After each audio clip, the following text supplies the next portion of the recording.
Hello there, welcome to my book review of Salt Lick. Now, I am doing this book review, one, because I really like the book, and two, because I haven't seen many video reviews on YouTube at least of this book. So I really want to do it because of that reason. And this is Salt Lick by Lulu Alison, and I believe it is her second book. I have not read her first book. I have forgotten the name of it, but I'll put a link or a thing up on it. So basically, this book is it's a story told from the perspective of two characters in a dystopian England ravaged by pandemics and ravaged by climate change in terms of rising sea levels and stuff like that. And eco-fascism. So this book is quite nuanced, I think, in how it handles the politics. I think it's really nice. It depicts a sort of far right, sort of libertarian society. And also, because the thing is, I think it wasn't too heavy either. Like, the world is realistic, but the way it's written is in such a way I didn't find it too sort of disturbing to read in like a challenging way. But I'll get onto that more in the future because I want to do that justice later in the video. But first I want to talk about just the actual physical copy of the book itself, because I've been holding it around, moving it around, partly because it's just such a nice copy. I really like the cover. It's a really nice thickness. It's published by a publisher called Unbound. They do a kind of crowdfunding sort of publishing deal. I don't think you can just upload anything on there. I think there is some editorial involved. But anyway, it's published by Unbound. And I really enjoy just the act of just, opening the book and reading it, which I think is important. They say don't judge a book by its cover, but yeah, I think that's really important. It's also, it's wonderfully, it passes the flop test. So if you're concerned about breaking the spine, you don't have to. You can very comfortably read it like that. Anyway, so the book itself, I'm not going to go into much detail in terms of plot or spoiler warnings, but basically it's about two separate characters in this post-apocalyptic, or maybe not post-apocalyptic, dystopian England. It's about two characters and sort of how their lives intertwine. And it's told in a it's told in third person in quite an omnipotent narrative voice, in that you get to hear their thoughts, but the prose kind of drifts around in that you get some explicit conversations between characters and then you get some paraphrased conversations, and it kind of drifts between these scenes, and you get to hear the thoughts of the main characters, but you also get to hear the thoughts of many other characters. So it kind of, you get this feeling that you're kind of swimming around the air of all these characters, if that makes sense.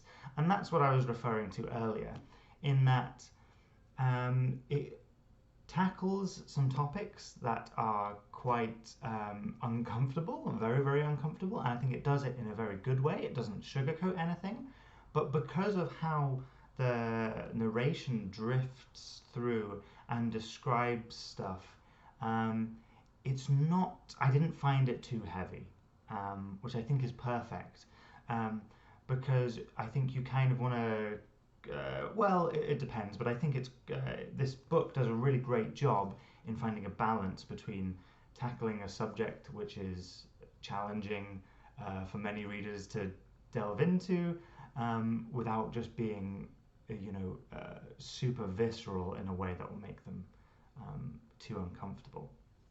So I think that's really important. Another thing which I really liked with this kind of narration drifting through, there are some moments that are quite pivotal in the book, or there's some information that's quite pivotal to pivotal to the reader, um, that's very important, but the book kind of drifts over them, and you get the feeling that it kind of respects your intelligence and that intelligence, respects your intelligence in that regards, um, because it lets you piece things together. Like it doesn't. Sometimes you'll come across a piece of information that's very important, and it won't just point at it and go, "Oh, oh, look at this, look at this." It'll describe it, and then you go, "Oh, wow, that's quite it's quite a big deal." So, if you're already sold on this book, I would say go for it. Um, I would say go for it. If you're not quite sold on it, there is an element to this book which is really, really cool and unique. And I don't think this is particularly a spoiler to say it. But dotted between these chapters, which are nice and short, so you can pick up the book quite easily, there are these choruses. These kind of choruses that are kind of told as poems, and they kind of mimic what I was describing earlier as a sort of like flowing, sort of omnipotent narrator. And you find out very early that this chorus is from the perspective of feral cows, because of course feral cows are now roaming this dystopian England, because one of the key points in the book is that the UK is no longer producing its own food. So farmland is just not used anymore. Well, it's rarely used, and they import everything. So you have these feral cows and a lot of feral wildlife in this book. And these short poems that there's normally at least one in each chapter, or maybe more, are from the perspective of these feral cows, and it adds a really magical element to the book. And yet again, it doesn't draw itself. It doesn't draw interest to itself. You know, it's done in a way which respects the readers. It's not done as spectacle. So as one final note, I just want to say, in terms of the politics in this book, I thought it tackles a lot of it very well, in that the society is kind of an sort of on the edge of, or not the edge, is kind of delving into eco-fascism, with a sort of right libertarian government. And what I mean by that is that the government in this book have realized that they can gain sort of popularity and gain support, or rather they can cling on to power through providing some services which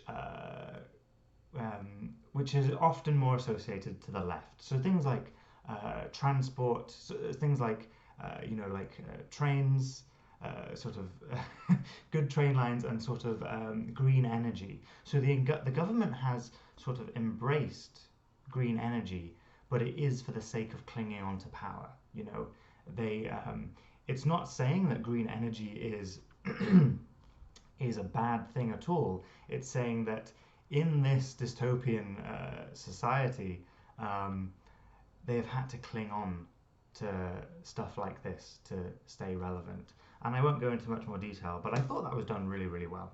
I really, really liked that. And as one final point, I think the world building is very, very good in that it doesn't explicitly explain stuff. You kind of drift through it and you get a gist of things. I think if it tried to explicitly explain stuff, the reader would get trapped in thinking, "Oh, this doesn't feel realistic." But it doesn't fall into that trap, and it leaves the reader enough time to kind of ponder these things without it ruining the book. Anyway, I've been talking for ages, so I'm going to end this review. I don't like giving reviews out of 5 stars or whatever, but it's up there. It's very good. I thoroughly enjoyed it. Like 4 or 5 stars, something like that. Anyway, Salt Lick by Lulu Alison. Um, Enjoy. Thank you for watching.